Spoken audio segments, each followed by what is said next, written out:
Hello and welcome back to the Boropolis podcast. As usual, I am joined by Nathan, and it might be a bit of a quiet podcast, this, Nathan. There's not really that much to talk about, is there?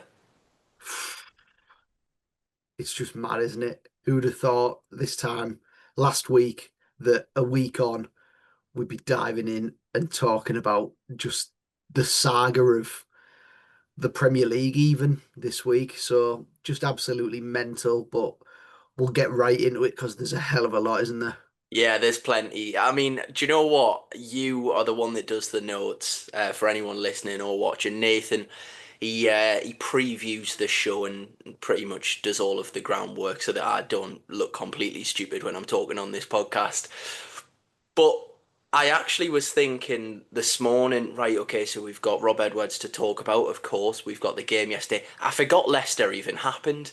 And obviously, since we haven't even done a podcast since then, with it being a midweek game, it just completely slipped my mind because the last kind of from Thursday onwards felt like about a whole week wrapped into a 48 hours, to be honest. So, yeah, I think in terms of the plan for this podcast, we will go chronologically. We're not going to spend too much time discussing Leicester. Of course, we are going to address the elephant in the room. I've heard that phrase a fair few times over the last few days. So, yeah, Nathan, going back to the pre Leicester City press conference. And funnily enough, the first report from The Athletic, from David Ornstein, come out when the last week's podcast had gone up to say that Rob Edwards was, one of the candidates, one of the prominent candidates for the Wolves job. Fast forward literally a day, and it was Gary O'Neill's job, wasn't it? He'd been offered it. It looked like that was going to be that. Then all of a sudden, he says, actually, I'm not sure this is right for me. A few hours later, and Rob Edwards, it's being reported, has become Wolves' number one candidate. Now, pre Leicester, in terms of the way the story developed, Rob Edwards, I feel a bit sick saying his name, to be honest with you.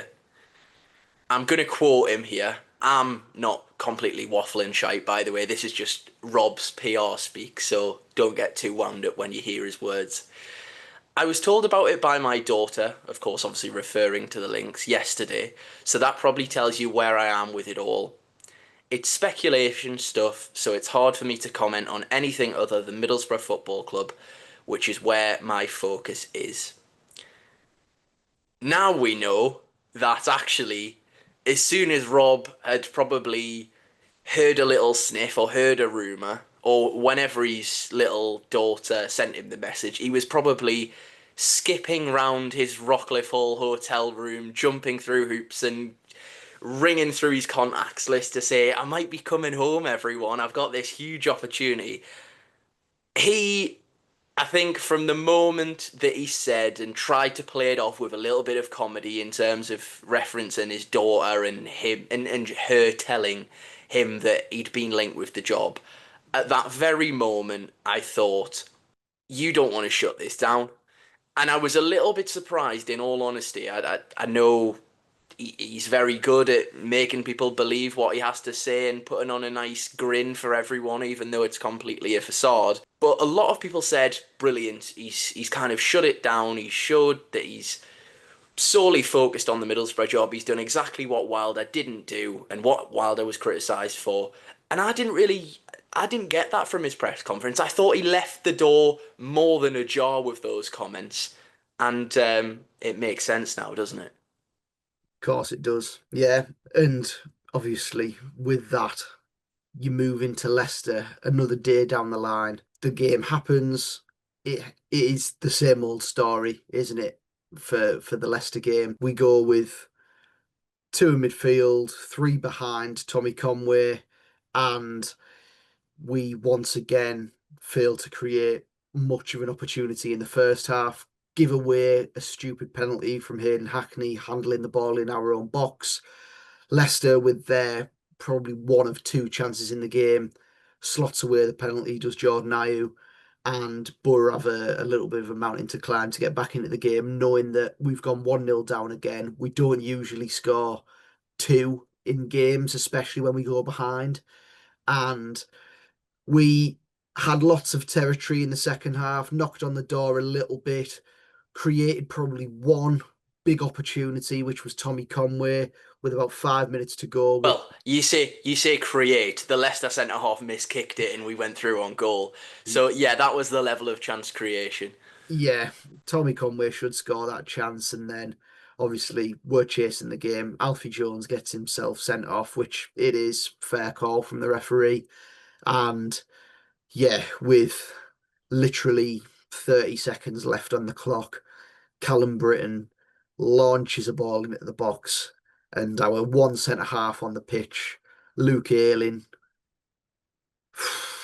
it's a colossal header. It's a big moment for us in a game where we probably it was probably worth a draw because Leicester's goal was obviously from a daft mistake from ourselves, but yeah, a draw was probably a fair result on the night, and Luke Ayling pops up with a massive moment for us and gets us a point on the road, which is really important.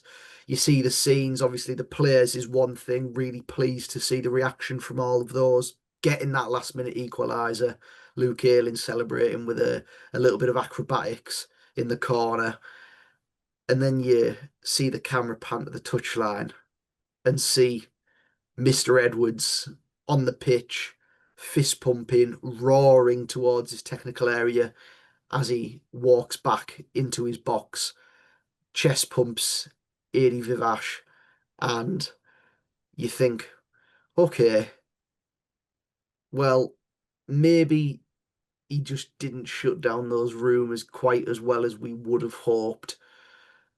Asked after full time, anything further about the Oh, women's job? he roped his wife into it, didn't he? So not only his daughter, his wife had also then sent him a text and said, "By the way, Rob, the Wolves job's available." I mean, it's really laughable. But yeah, as continue, Nathan. Sorry, I had to get that in there. His Yeah. stupid little stories about his text messages and stuff like that. But yeah, a point away from home, in the grand scheme of things, you think, right, another game where we failed to create a lot of chances, and it's another game where you'd point to Rob Edwards not knowing his best 11. Now, Wednesday and I think it was Thursday actually, when it really started to accelerate things, and you see the immediate reports around Thursday lunchtime that Edwards had held talks with Wolves, and following that, a report stating that he was now the front runner for the job, which was from Liam Keane at the Express and Star, which is Wolves' leading paper. So at that point, you're starting to think, right, okay, well, there's definitely something in it if there's murmurs coming from their end. And then as you're seeing the fans sort of digest that news, in comes the big dog, John Percy, with Wolves are making an official approach for Rob Edwards. And at that stage, I think everyone understands that the writing's on the wall. A club does not make an official approach for another club's manager without a little bit of an inkling that there is interest from that person to take a job. Yeah, yeah, absolutely. Yeah, I think as soon as there was the initial reports from an outlet that people aren't, there's a little bit of skepticism when you see their name mentioned, and understandably so, but they're a little bit hit and miss, that they have Football Insider. They've got things right previously, their AFL stuff, especially Pete O'Rourke is fairly well respected. And you see that story and you think, right, okay, this is really adding fuel to the fire now. And at that time, there was no story of an official approach. So, in terms of a legal perspective, you're looking at a potential breach of a contract, a potential breach of Premier League rules, which obviously we'll get onto in terms of Steve Gibson's reaction to all of this. And even like you say, without us knowing what Rob Edwards was thinking or him having a chance, because I think the timing of this was all very important because obviously he was going to speak to the media the next day anyway with his pre-match press conference. And like you say, the Premier League club that we're discussing here in Wolves, not even necessarily Wolves, any club of any professional occupation, they're not going to approach a member of staff, a potential head coach, a manager about a job without having contact on or off the record that if we make an official approach, you're going to say yes and you want this job. Of course, Rob Edwards must have had, whether it was through his representatives or whether it was him himself, has had contact with Wolves and says, yes, if you make an official approach and I am your man, then yes, I want the job. And what's quite funny in this is Rob Edwards has backstabbed Middlesbrough for the opportunity that they gave him. They picked him up, let's be honest, off a scrap heap in the summer when a lot of clubs wouldn't have touched him, and backed him really heavily this summer. They gave him a really good squad, and he's thrown that opportunity straight back in Middlesbrough's face, in Steve Gibson's face, in the supporters' faces, and Kieran Scott's face. And Rob Edwards, at the time, of course, like I say, there was no way for him to communicate. He hadn't had his press conference yet. But Wolves knew exactly what they were doing. And I think from that point, when that official approach, a piece dropped from John Percy in the Telegraph, it basically just all unravelled there. And there was fireworks and it was getting spicy and talk of Middlesbrough saying, you're not going anywhere. And this is where the sort of real, there was already, understandably, a load of kind of snake talk and rat talk that was bubbling away. But then when Middlesbrough said no to Wolves, and it became apparent that actually Rob Edwards was now going to push for this job, despite Middlesbrough rejecting the approach, that's when things turned a little bit ugly. And of course, the drama of the press conference and everything else that went with Friday and Saturday morning. Yeah, and in this instance, and in any instance in which Middlesbrough are possibly being held to ransom, Steve Gibson isn't a man to be messed with in a situation like this. And as you say, the official approach was rejected. On the Thursday, it came out that that approach was rejected, and that was pretty much a sign to the media to say Rob Edwards, if he is to leave, which he was always going to leave anyway when the official approach comes in, but it's going to be on his own accord. He's going to be the one that's pushed for this, and he's got nowhere to back himself out of this corner because he has said throughout his time at Middlesbrough Football Club about being together, being a family, and being all in and all bought in to the football club.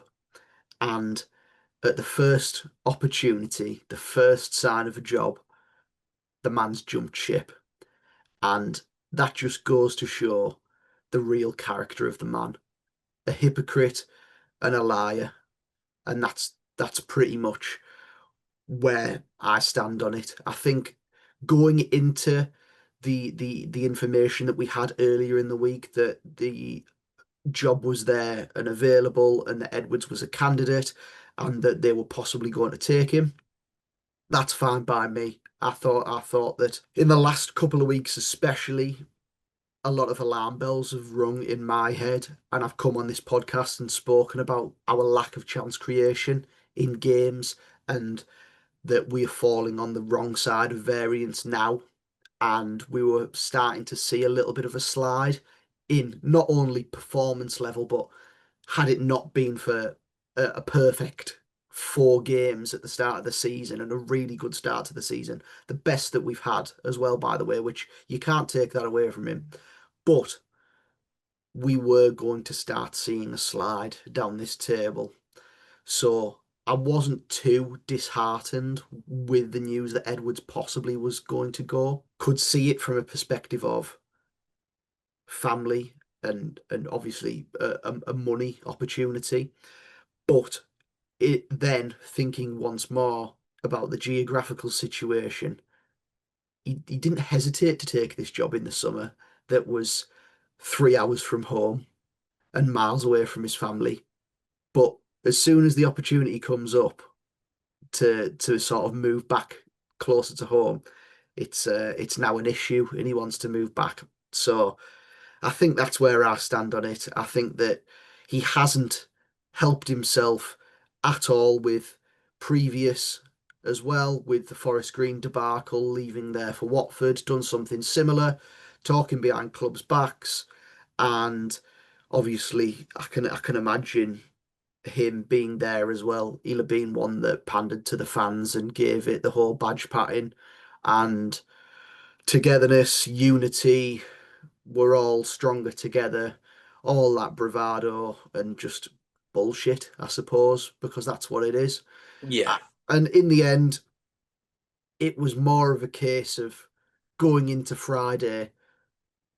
I wonder what he's going to say to the media, Yeah. and obviously we didn't get that opportunity, which was unfortunate. No, it would have been as all of the memes say in various different comment section, it would have been absolute cinema because seeing him squirm and try and work his PR talk or LinkedIn talk, whatever you want to call it, and worm his way around questions would have been quite funny in all honesty. But yeah, in terms of time frame and obviously we're at Friday at this point. Of course, the reports come out that he didn't take training on Friday morning. Then, obviously, the press conference was cancelled. And at that point, when there's talk of a meeting between him and Gibson about basically understanding what he wants from this situation and what the club wants from it, at that point, it was already beginning to feel like a Borough against the world scenario. And to be honest, I'm saying Borough against the world. It felt like that on social media because even fans of other clubs I've seen have been completely understanding of where Middlesbrough fans' frustration have come from in terms of this whole situation. And what I was just going to touch on just before, it makes it funnier because Rob Edwards has, you know, jumped ship and is all excited to go close at home. And the facts are, he was never even the first choice. It wasn't like they picked up the phone after they sacked their manager and went, Rob, we don't want anyone else. We want you, only you. Please come and join this struggling Wolves side that are probably going to get relegated. Revitalise the fans, get us all together, and get this club going again. They approached someone that they'd sacked 12 months ago. And also, if you were to believe the Portuguese media, they then also approached another manager who I can't remember the name of now, but he rejected them as well. So Rob, you've jumped through hoops, joined a club who are your team, and to be close at home, you're the third choice, mate. I would feel a bit hacked off. I would have told them to swivel, but clearly, you know, as you put it, in terms of the situation as a whole, and obviously we'll get on to yesterday and the good, the absolute good, and probably one of my favourite memories going to the Riverside I've had in years. I just want to touch on the fact that we're not just going to. There might be some Wolves fans watching this and going sour grapes. I don't know. But what I would say is, in terms of a personal perspective, in the real world or in a normal job, being close at home, getting a wage increase, and going back to somewhere that you've previously worked and you have friends there or something like that. In the real world, it makes complete sense. And I do understand why in mine or your job, Nathan, that would be very appealing. Football isn't a normal industry, though. It is absolutely fueled by tribalism, by love and hatred, by so much passion. And it changes whether you like it or not. And people say, well, I can see exactly why he's done it. There's so many variables and context around this situation which just make it laughable. You've got the fact that he spoke on a consistent basis about being together and being a family. The fact that Wolves are pretty much doomed in the Premier League. The fact that it's only been 4 months into a 3-year contract that he was given at Middlesbrough. where we picked him up from, let's be totally honest here, and it's not, this is the truth, it's not again sour grapes. When he was announced as Borough boss, I'd say probably 70% of the fan base weren't that sort of sold on him anyway. And that was because of the season that he'd had with Luton in terms of him getting sacked. And I know he officially didn't get them double relegated, but he put them in a position where they were in serious danger of going down before they removed him from his post at Luton. And he, okay, yes, it's no disgrace to be relegated from the Premier League, but he did that also. And I think had Rob Edwards perhaps not called out supporters and said we're all in this together and spoken at various fan events and sent letters out and requested for there to be stronger together banners round the stadium and basically just spoke about, we want people that want to be at this football club and all the PR spin. And don't get me wrong, we've been sucked in by it. Wolves fans will be, and I'm sure he's done it at other clubs as well. But it is the whole grievance that everyone's got with everything that's happened is all of what he said have just been completely empty words, and it's laughable. And in terms of a personal perspective, I know I've just said about the money, etc. I honestly believe this is career suicide for Rob Edwards because I think there's very much a strong chance. I've seen reports today that even if they do go down Wolves, that he'll be the man that they will, allow to have a crack at getting them back into the Premier League. Let's be honest, if Wolves aren't completely cut adrift, which they pretty much already are, if they have a fighting chance of staying up in a few months, but they've carried on losing and just clubs around them have carried on losing, Wolves will act again. Wolves will sack Rob Edwards, and the next one on the rank will be someone else. And Rob Edwards, at that point, for me, if you're a football club chairman, would you touch him with a barge pole? Because I certainly wouldn't if I owned a football club. And Simon Jordan put it perfectly before any of this had even happened. You've been given a big football club, loads of investment in the summer, a real opportunity after being, not the first name on everyone's lips when it comes to championship vacancies. And yeah, he's thrown that opportunity back in the faces of the people that give him that. So yeah, we got on to yesterday's game, Nathan, Saturday. I mean, at that stage, we still didn't know, probably, I think it was 2 hours before kickoff, who was taking the team. He was stood down from his post.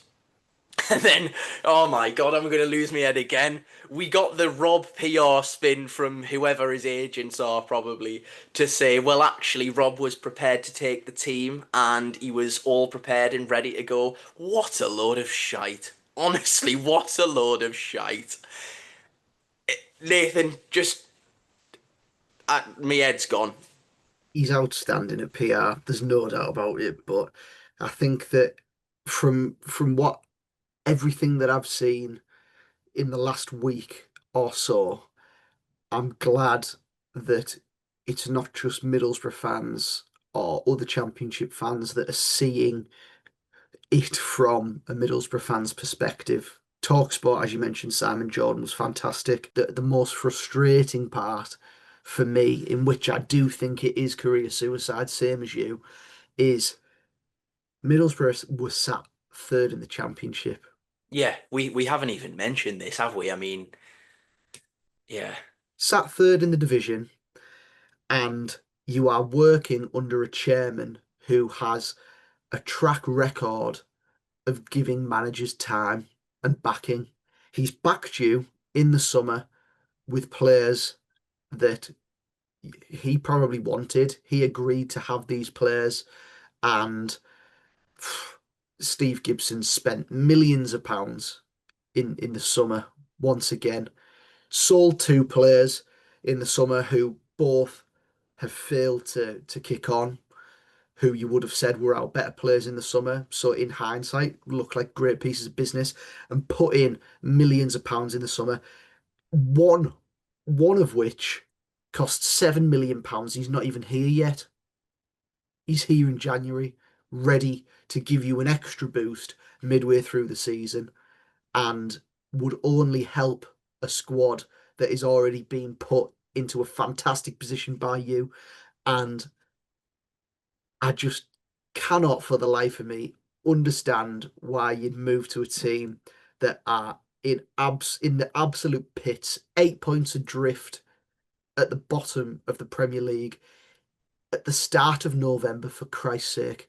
Like, we're not talking January, February time, November.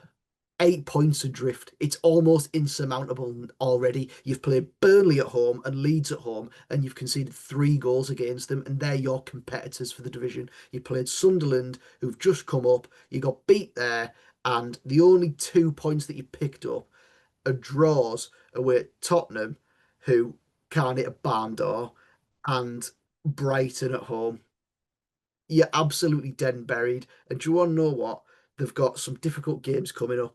And as I did last night, I'm going to watch them with all my concentration, with a little bit of bitterness in my heart, and hope that they get beat every single week. And I hope we get them in the FA Cup and leather them as well. So, yeah. But yesterday, as you say, we didn't know who was going to be taking the team. It sort of broke before the statement did, didn't it, with Percy, and it was that Adi Vivash was going to be taking the team, and that Harry Watling. It actually wasn't mentioned at first about Watling. It was mentioned in the statement that he was going to be there as well. We expected that Watling would be one that would go. Obviously, he took the team yesterday. He'll now move on, but we'll get on to the game yesterday. Couple of changes to the team, and it was obviously Alfie Jones suspended for this game, having his red card on Tuesday night. Dale Fry back into the team, albeit before the game he was a fitness doubt. Same for Matt Targett. Both were very much touch and go from my understanding, and both obviously featured in this game. Alan Brown came into the team in place of Strelec. So we went into almost a three in midfield, with Hackney being one that sort of drifted forward. And the most notable player in the team was obviously Riley McGree, starting his first game since I think January, which is I know you were really, really pleased about it. And do you want to know what? We spoke last week about Edwards's attacking dilemmas, and we spoke about that none of the attacking players look better than McGree that we signed in the summer, and that it would take time to get him up to full fitness. But if you can get Riley McGree playing, he can play a really important part. And we immediately looked better yesterday, didn't we? In the early stages of the game, playing through the lines, Riley McGree picking up really nice positions, drifting in off the right into the centre, picking up positions on the left as well, just all across that front line, in between the lines, picking up the ball, driving forward, and most notably, not giving it away when in attacking positions in and around the box, which is really important. Always making the correct decision, which is really, really important. And do you want to know what? Fair play. I'm really, really happy that he's back, and he played a really important part yesterday. Yeah, for me, I mean, anyone that listens to this podcast, Nathan, to be honest, I think just winds me up half of the time because I bang on about Riley McGree so much and how great I think he is. But even in that first half yesterday, it's with Riley McGree, he is one of the footballers that I pay my money to go and watch, and I would pay to go and watch because it's just effortless. He's an absolute connector. He's everything that Borough have been screaming out for in terms of their, as you put it, their attacking struggles up until this point. And just the it is like an inbuilt natural skill of his to be able to just, as you say, pick up the right pockets, be in the right place at the right time. And he almost glides across the pitch. It is literally just brilliant watching Riley McGree, and I know he's gone away with Australia again. I just hope that they are sensible with him and give him 10 or 15 minutes or even a half of football because he's such an asset to Middlesbrough when he's fit. And I just really, really hope we might have waited that little bit longer for him, but I hope this time the fact that we have waited means that we're going to be able to see Riley McGree for a prolonged period of time because what a player he is for this Middlesbrough side.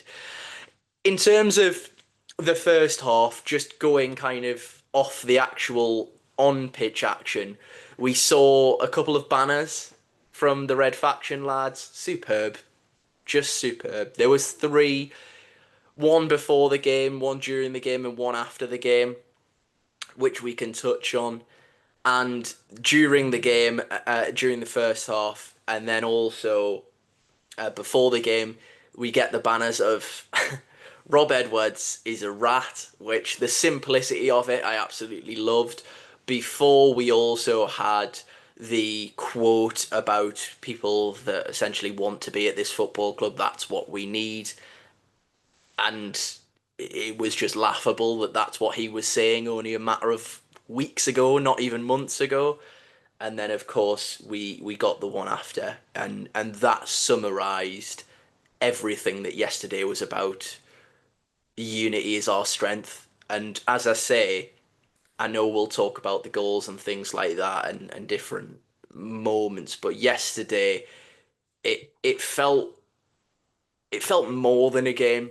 It felt like a town who have had to do it on numerous occasions really come together and show how powerful, how loyal, how loving they are for what is really the epicenter of the town, which is the football club. And I absolutely loved it. There was so much togetherness, there was so much pride on display to show not only Rob Edwards, but everyone that was watching. Of course, there'll have been more eyes than usual on our game yesterday and various TV companies and cameras. It was a show of strength. It was a show that Rob Edwards doesn't define Middlesbrough Football Club. We'll be just fine without you, Rob Edwards. Don't worry about that. And I loved it. I loved the chants. I loved the celebrations. I loved the fact that AD nearly took his left arm off, windmilling, celebrating after the game. I absolutely loved being in that stadium yesterday. The only thing I would say, which we can talk about as well, is probably one of the worst refereeing performances I have ever seen at the Riverside, and there's been plenty. Definitely. But you get the first goal, which is the big lighthouse back in the team, and something that will give Rob Edwards the tiniest little bit of credit for is making Dale Fry useful from set plays, Yeah. because for most of his Middlesbrough career, he's been hopeless, hasn't he?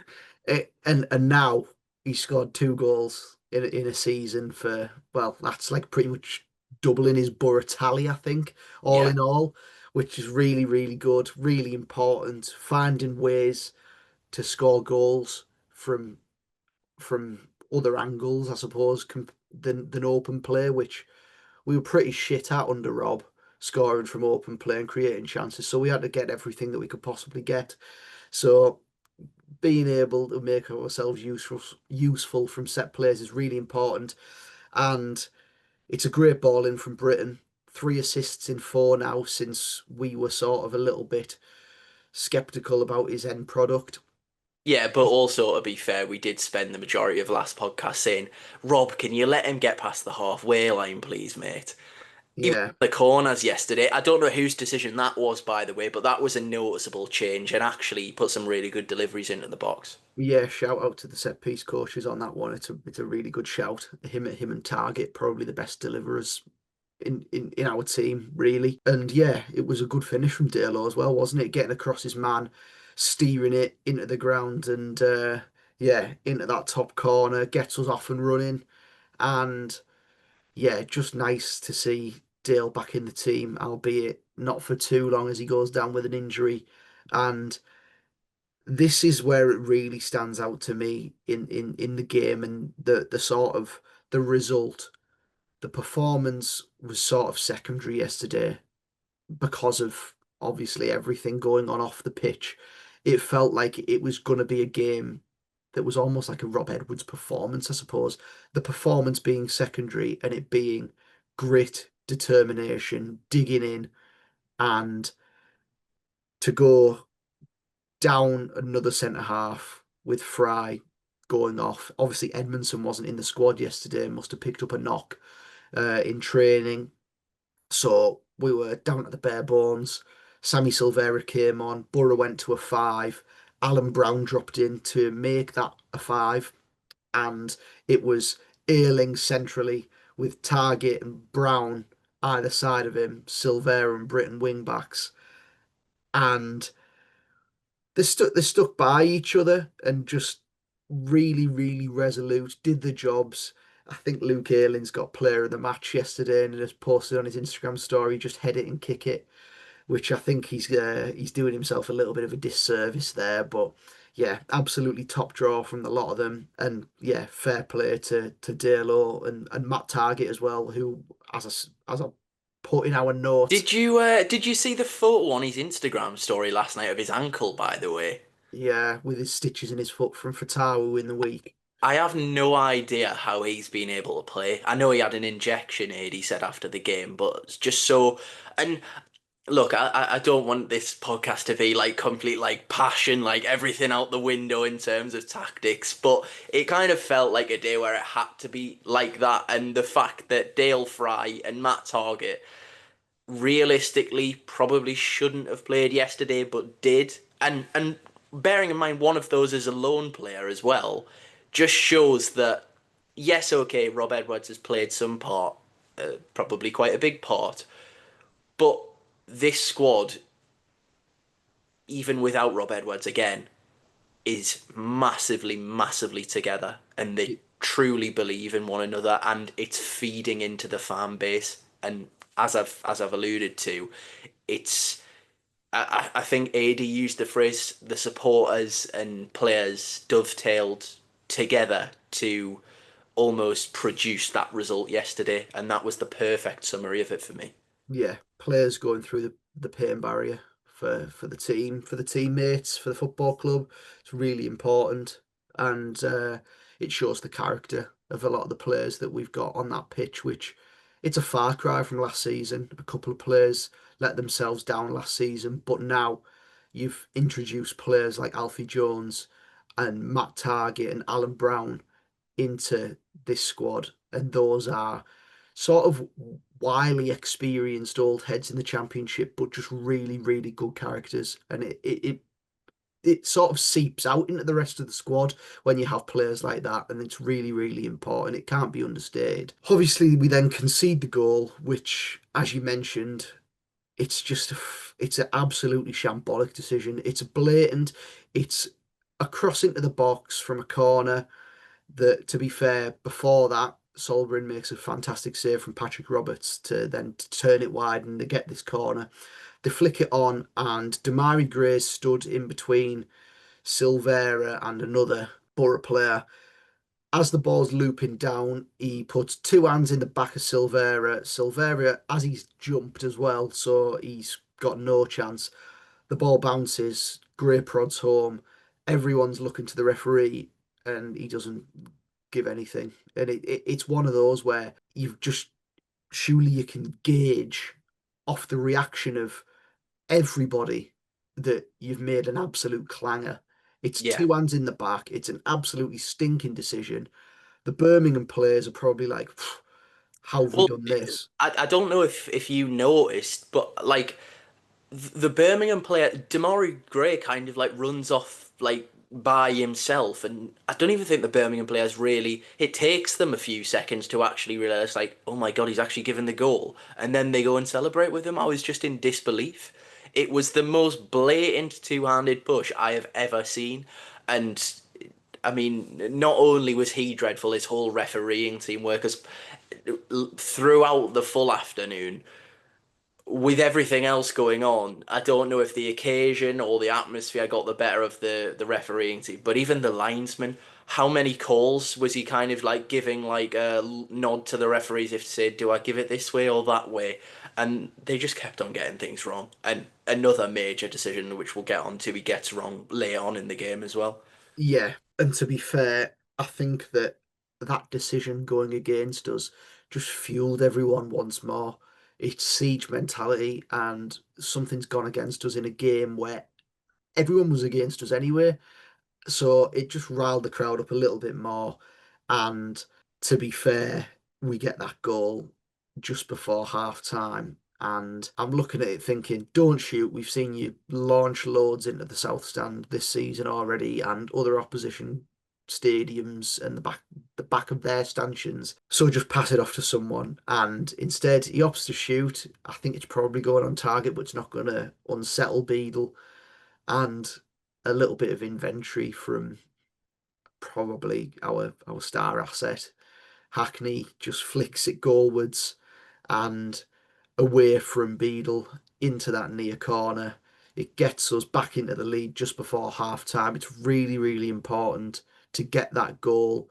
And in the end, our two goals for the day on a day where we were sort of struggling. We didn't know what was gonna happen, who was gonna take the team at the start of the day, what the team was gonna throw up in terms of a performance, and the two players that probably understand to play for Middlesbrough more than anyone are the two goal scorers for us, which are two Teesside lads, and it was just poetry in motion, I suppose.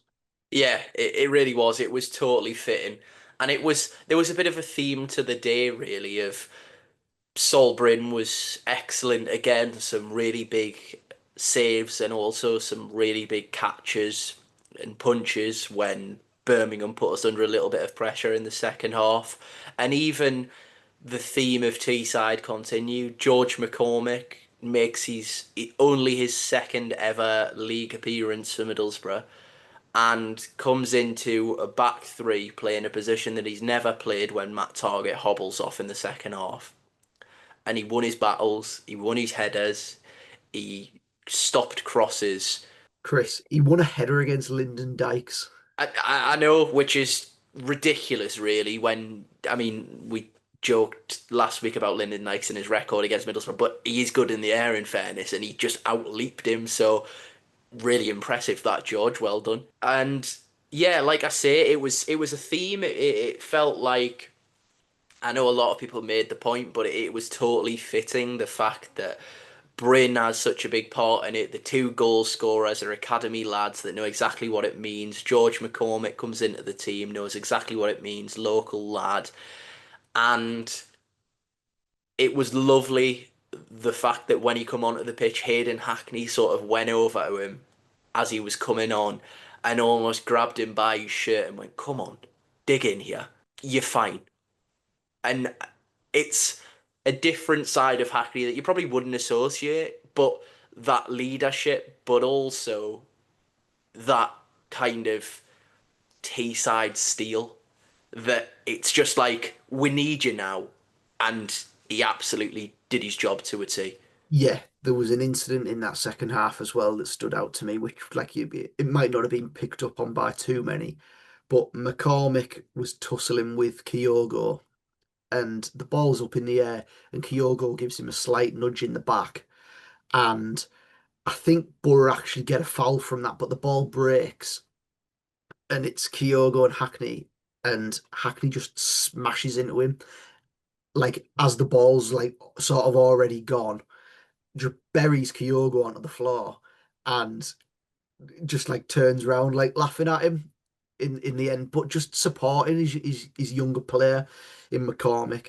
And yeah, really, really pleasing. I thought that he had a good game yesterday, Hackney. And to be fair, I thought Morris did as well in the last two games, although he hasn't been up to the levels that we saw at the beginning of the season, where he was arguably our best player in the opening 3 or 4 games of the season.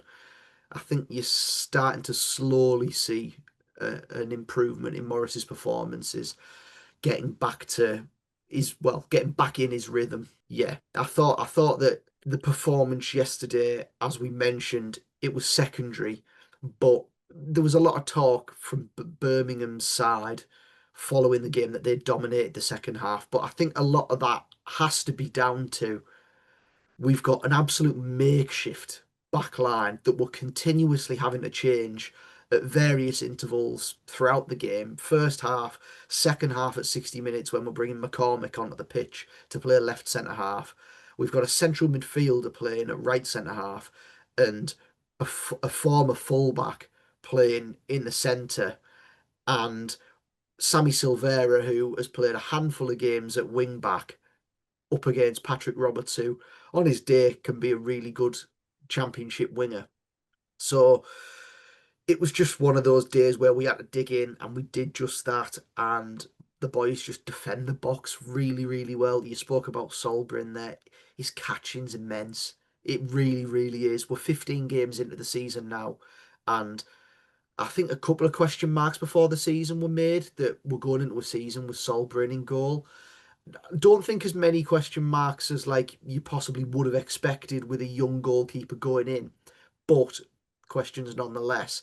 And he's really stood up in these opening I 15 was, games. yeah, I was just about to say, I actually think we're getting to the stage now where Solbrin, not just from Middlesbrough fans because we know how good he is now, but in terms of the league, hasn't really been mentioned, still very much under the radar. Totally underrated because Sol Bryn has been excellent for Middlesbrough this season, and it's the type of things that you associate with a young keeper in terms of being a little bit vulnerable from crosses. I know he's gone out and he's played for Orient and played a lot of games, but in terms of the Championship, you expect to be smashed about and corners being dropped on your head. Doesn't faze him at all. He's a big imposing character, and even if he can't catch it, it's not a David De Gea when he first arrived in the Premier League punch. He really leathers it. I wouldn't want to be on the receiving end of one of them punches, I'll tell you that. Yeah, and his kicking's good as well, to be fair. It is. He always gives it a good go at picking someone out and sort of making someone run. He gives them a pre-warning before he unleashes a missile into someone's path. Yeah, it was just all about digging in yesterday. And as you say, earlier on in the sort of Birmingham analysis, the referee had a shocker and they put a corner in the box in stoppage time at the end of the game. Ayling, to be fair, he's fantastic. He's an absolute wind-up merchant. It's the reason that I hated him when he was a Leeds player, and every other team in the EFL will hate Luke Ayling, and he absolutely loves it. He absolutely loves being a shithouse, and he just bounces over to Beadle as he's on the floor and just roars in his face, and Beadle just nibbles, pushes him in the face. And my question to Sam Allison would be, you've given me a yellow card. What's the yellow card for? Because it has to be for violent conduct, and violent conduct's a red card. So what is that about? It's pathetic. It is really, really shit refereeing, and it's just failing to apply the simple laws of the game. Proper shit. Yeah, he was awful. He was really, really bad yesterday. And like I say, that there's plenty of bad refs in the AFL. You can take your pick most weekends, but he was. I don't really like, especially after a win. I mean, literally, for both sets of supporters to be chanting, "You're not fit to referee," is quite some doing. And even after the win and everything that come with it and the whole occasion, for you then to still be getting booed off the pitch as there's players on the pitch celebrating, it was dreadful. But yeah, let's not talk about that anymore. Let's talk about the full-time scenes and talk about. Go on, Nathan. I was just going to say the fact that he stayed on the pitch, Beadle, and then they had another 2 or 3 minutes to launch balls into the box on corners and long throws with him being an option. It would have been an absolute injustice if we conceded. Yeah, But as I say, we're fantastic at defending our box, and we saw it out, and we can get on to the full-time scenes now. 3 points in the bag, back up to second, and yeah, just really, really good to see a team that is so bound together despite everything that happened this week. A team that is bound together, and not just the players on the pitch, but Adi. I know Watling was there as well, but we won't necessarily get onto him too much. But Adi brought all of the physios, all of the coaching staff, the set piece coaches, everyone onto the pitch, for the walk around at full time. And yeah, it was a really, really good moment as they're walking around that pitch to see the South Stand packed to the rafters with them all in unison singing, I don't care about Edwards. He don't care about me. All I care about is MFC. Yeah, it was.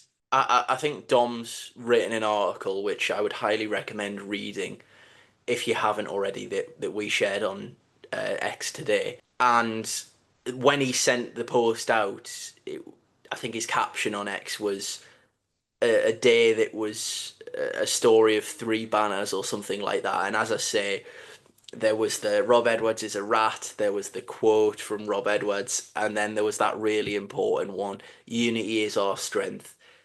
It was an occasion of, through turmoil, this town, the stadium, the supporters coming together, as you say, in a total siege mentality and showing the world what we're about, what this football club's about, and that whatever happens, really, and this area, it's had a lot worse happen to it than a manager walking out. There's financial issues, there's all kinds of things being closed down, there's genuine struggles for people, and people are paying hard-earned money following the country up and down. I don't think it's biased at all to say, in terms of away following, we're one of the best followed clubs in the championship, especially. And it means an awful lot. And it was just an outpouring of emotion, an outpouring of basically people showing how much that they care about this football club and how much it means to people, and that we will not be beaten by some bloke who's just a glorified LinkedIn user, to be honest. I actually think the story of yesterday is obviously going to be remembered for the atmosphere and everything that went before it, but it kind of has also gone under the radar how big of a win in terms of the table. Obviously, Coventry were playing Stoke. It was a chance for us to go into the international break back in the top two, as you say, against a really good Birmingham team that have just battered a few different teams and scored 3 or 4 goals in a couple of games. And we stood up to that. And I honestly think Birmingham, I know I posted a little bit of a shithouse tweet to one of the Birmingham fan pages, and they'd said, "Oh, what a boost going into the game! The fact that AD's going to be taking the team."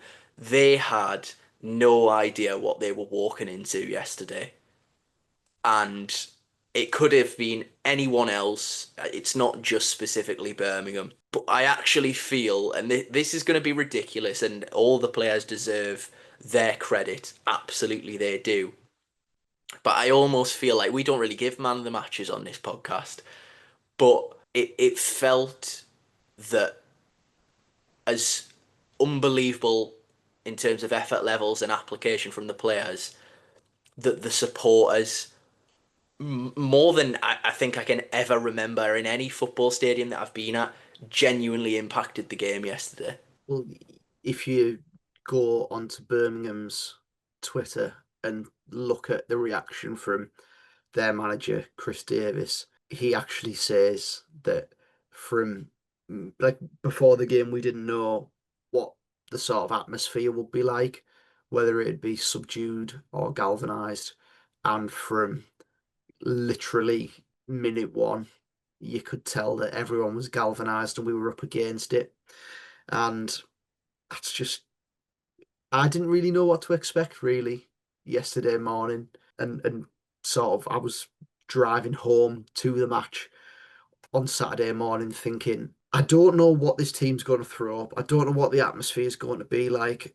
If I can hope for anything, it'd be that the sort of the siege mentality that, to be fair, Rob Edwards and this coaching staff have built.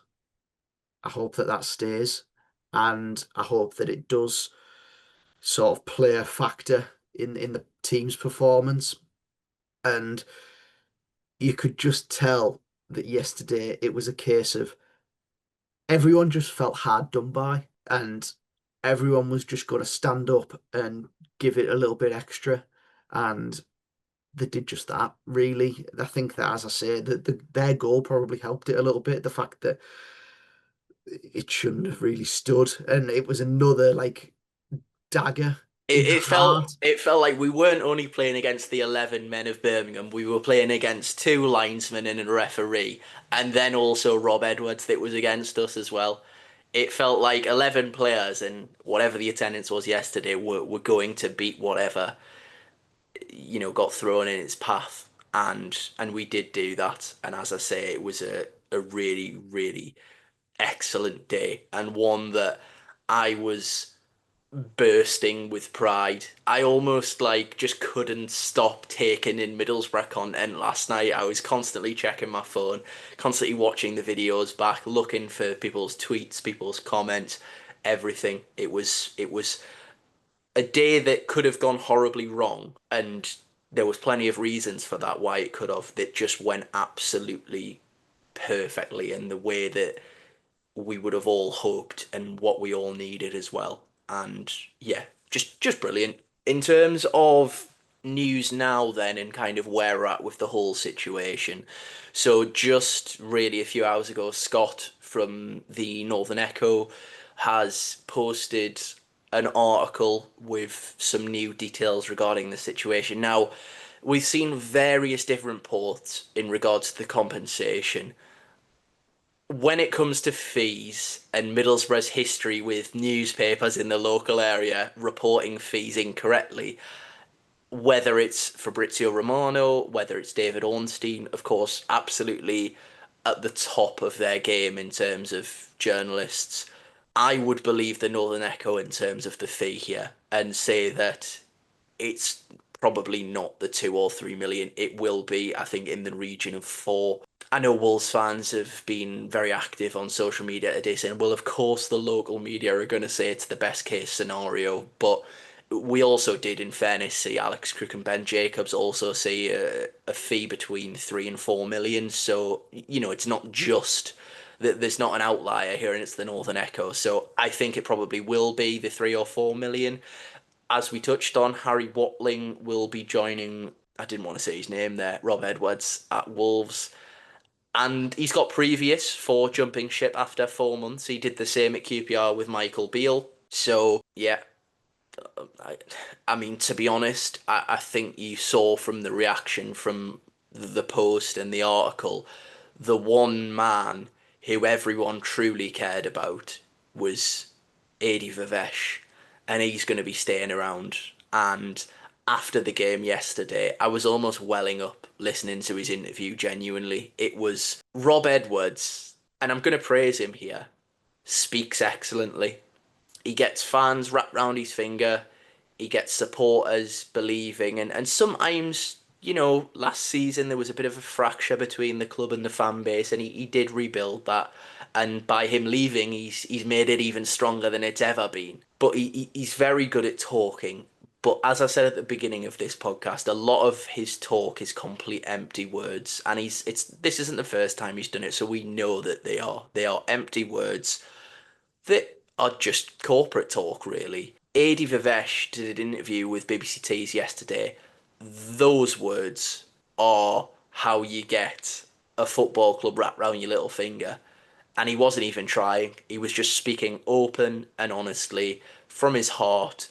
Talked about the fact that he's never led a senior team before. It was his first game being asked to head up a coaching staff. And he said it's something that me and my family will remember forever. And he finished the interview off by saying, the next thing for me is basically I just want to go and think about having a nice glass of red. And I hope he had several nice glasses of red last night, Nathan. I hope he woke up with a slight sore head because he done the whole bottle because he absolutely deserved it yesterday, and he has been he's staying round, and that's excellent. In terms of just football and his coaching ability, it's a massive boost for Middlesbrough because of that. But I think Middlesbrough fans have totally bought into AD just as an individual now and the way that he carried himself yesterday. So it looks like, regardless of whoever is going to be coming in and taking charge, that AD will be staying around, which is obviously excellent news. I think by all accounts, he is going to be in charge next week as Kieran Scott, Neil Bowser, Steve Gibson begin the process to appoint a new manager. And in terms of one man that won't be taking the Middlesbrough job, I know a lot of people had suggested it in terms of a temporary or interim basis because he knows the club. Tony Mowbray is not expected to be a candidate. So I think the right decision, and obviously in terms of everything else that Tony Mowbray's had going on, I'm glad, to be honest. We obviously wish Tony Mowbray all the best, but I almost don't want. He had his time, and I don't want anything to be tarnished again. So I'm glad that that's going to be the case. And yeah, I mean, we're probably going to have to do a podcast at some point over the next 2 weeks. We're not going to speak about Oxford, but that's kind of where we are now, Nathan. And I think you and everyone will agree that we're just delighted that AD's staying around. Definitely, definitely. That's the first time I've heard him speak yesterday on BBC Tees, and I was actually pulling up on the drive when he came onto BBC Tees and just sat parked on the drive, wanting to hear every word that he had to say. And he spoke very eloquently, spoke very well of the squad and everything that they've given to the club so far this season. That you haven't seen the best of them yet, especially a couple of the players brought in through the summer that they haven't quite settled yet. He's seen it before with these players or with players in the past that when players move to a new country, it can sometimes take a little bit of time to find the feet, but there's enough there to see already that there's promising signs from the individual players that they have got talent and that they will give this football club something in the future. And yeah, very pleasing to see that Northern Echo article on Sunday evening. He was a, a part of a real sort of outburst of support for Edwards' appointment in the summer when it was said that he was coming with him. And I'd seen Chris Borough UTB on Twitter, who a lot of supporters will know if they're active on Twitter. And he said, how funny that Wolves have paid the millions of pounds for Edwards and in the hope that his backroom staff comes with him.